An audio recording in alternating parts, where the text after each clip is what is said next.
दोस्तों 3 बज चुके हैं। तेलंगाना विधानसभा चुनाव से जुड़ी हुई बहुत बड़ी अपडेट निकल कर आ रही है।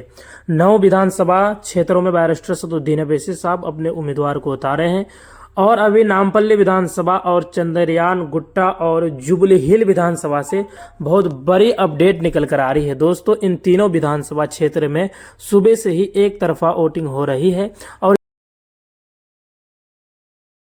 कयास ये उम्मीद लगाई जा रही है कि बैरिस्टर सदुद्दीन अवैसी साहब को बड़ी मार्जिन से इन 3 विधानसभा सीटों पर जीत हासिल मिलेगी।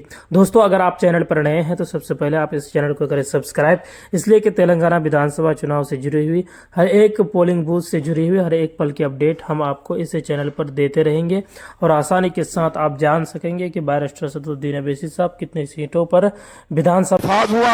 यहाँ पर कॉन्स्टिट्यूशन का उस वक्त ही दफा 341 के तहत हमारे जो दलित थे उनको एससी और एसटी के फहरिस्त से निकाल दिया। उसके बाद फिर इन्होंने जनसंघियों को दूध पिलाकर हमारे खिलाफ तैयार किया और हमेशा उनका खौफ दिलाया और उनको शह देकर इन्होंने हमारे कल कारखाने बर्बाद किए। रेशम का शहर हमारा हैदराबाद था, कांग्रेसियों ने जलाया। हमारे कपड़े की सनत थी भिवंडी में, इन्हीं के जमाने में तबाह हुई। एक मुरादाबाद में हमारी बर्तन की सनतों को इन्हीं जालिमों ने तबाह किया।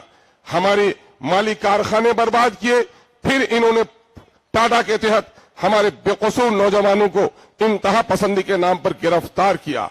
साजिद और आतिफ वो जो नौनिहाल पटना दिल्ली पढ़ने को आया था, उन मासूमा का खून बहाया, उनके खानदान के ख्वाबों को चकनाचूर किया और उसकी पुलिस इंक्वायरी तक नहीं कराई। गम के किस्से जो सुनाने लगेंगे, पत्थर भी शायद आंसू बहाने लगेंगे। मेरे भाई क्या हुआ, हमें याद है कि इस वक्त 2002 में इन जालिम फिरका परस्तों ने गुजरात में जो कुछ किया है हम उसे कभी फरामोश नहीं कर सकते। आज गोधरा का नाम आता है तो आंखों से खून के कतरे टपकते हैं। बिल्किस की चीख सुनाई देती है, न जाने कितनी बेटियों की, कितनी बहनों की, कितनी माओं की उसके बेटे के सामने में, बहनों को उसके भाइयों के सामने में इन जालिमों ने जलील किया। सिकंदे मादर से निकालकर बच्चों को आग पर फेंका। हम बीजेपी की इस गुस्ताखी को कभी माफ नहीं कर सकते। बाबरी मस्जिद को तोड़ा और तोड़ने के हालात किसने बनाए?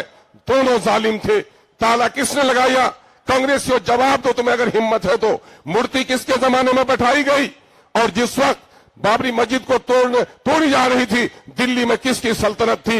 एक गवाही दो। यकीनन है कि बीजेपी और ये कांग्रेस एक सिक्के के दो पहलू हैं। इनका जब भी मुवाजना करोगे, अकलियतों को हमेशा इसने तहतेग किया है, बर्बाद किया है। नौजवानों, गैरत की आंखें खोलो। इस मुल्क में बादशाहों की हुक्मरानी रही हमारी। दिल्ली में लाल किला की फसिल चीख चीख कर पुकार कर कहती है। वो जो शाही जामा मस्जिद है उसका तकद्दुस तुम्हें पुकार कर कहता है। कुतुब मीनार की बुलंदी से आवाज आती है कि ठेला चलाने वालों है मुसलमानों, रिक्शा चलाने वाले हैं मुसलमानों, सब्जी के ठेला पे काम करने वाले हैं मुसलमानों, होटलों में पूछा मारने वाले मुसलमानों। ये दिन तुम्हारे जो आज है ऐसे नहीं थे, कल तुम्हारे बाप दादा की ये निशानी थी। और ये निशानी उसके बावजूद भी आज सबसे कई गुजरी हालत आज दिल्ली में मुसलमानों की है। लखनऊ में हमारे नवाबों की हुकूमत थी, आज भी वहां पर इमाम बारे हमारे हैं, लेकिन लखनऊ में अब उर्दू भी बाकी नहीं है, मुसलमानों का वकार भी बाकी नहीं है। हद तो यह है जिस सरजमीन को हमने सजदे से संवारा है, आज हमारे सजदे पर भी पाबंदी लग रही है। यही चलो, बिहार की सरजमीन पर अभी मुसलमान खौफ के आलम में जी रहा है। आप यूपी में मुसलमान खौफ में जी रहा है। बिहार यूपी से ट्रेन जो गुजरती है तो टोपी को लोग अपने जेबों में छुपा लेते हैं, दाढ़ियों को ढक लेते हैं।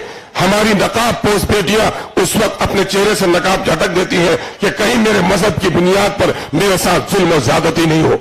नवाबों का शहर था कलकत्ता, जाकर देखो ठेला और रिक्शा चलाने वालों में तुम्हारी आबादी है। इन जालिमों ने एक एक करके हमको तबाह बर्बाद कर दिया है।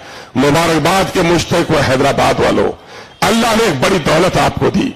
कहा गया है कांटों में जो खिलता है, शोलों में जो पलता है, वही गुल गुलशन की तारीख बदलता है। अल्लाह गरीब रहमत करे अब्दुल वाहिद ओवैसी साहब को, सालार मिल्लत को, जिन लोगों ने बाद मुखालिफ में अपनी क़यादत का चिराग जलाया और ये बताया कि 1857 से लेकर सन 1947 तक जितनी तुम्हारी मस्जिदें बर्बाद की गई, जितने तुम्हारे मदरसे नजर आतिश किए गए, मीनारे तोड़े गए, ऐ मुसलमानों इन 75 सालों में उससे आलीशान मस्जिद तुमने बनाई, उससे आलीशान मीनारे तुमने बनाए, लेकिन बाबरी मस्जिद जब टूट रही थी तुम्हारे मीनारे काम नहीं आए। क्यों नहीं काम आए? कि तुमने मजहबी सनाफ के मीनारे तो कायम किए, लेकिन क़यादत के मीनारे तुमने खड़े नहीं किए। अगर क़यादत के मीनारे खड़े कर दिए होते, पार्लियामेंट में 15% मुसलमानों की 80 रुकनियत अगर हो जाती, तो किसी माई के लाल को मेरे मस्जिद को तोड़ने की तो क्या बुरी नजरों से देखने की भी हिम्मत नहीं होती। इसलिए अगर सबसे ज्यादा जरूरी है तो जिस तरह इंसानी जिस्म में गर्दन की कीमत होती है, सर की कीमत होती है, अगर सर कट जाए तो लाश है, उसी तरह कौमें भी यतीम होती है जब उसके दरमियान में क़यादत नहीं होती। इस क़यादत की कदर करो जिसको आपके बुजुर्गों ने सींच कर यहां जो मजलिस इत्तेहाद मुस्लिमीन के नाम पर उगा और इस शहर को अमन अमान बख्शा, इस शहर को गैरत बख्शी, अपनी तहजीब, अपनी सकाफत, अपने मजहब और रवादारी के साथ इस शहर को अमन का शहर बनाया। आज पूरे मुल्क के ये गुंडे जो सियासत के लिबास में पहनकर अपने आप को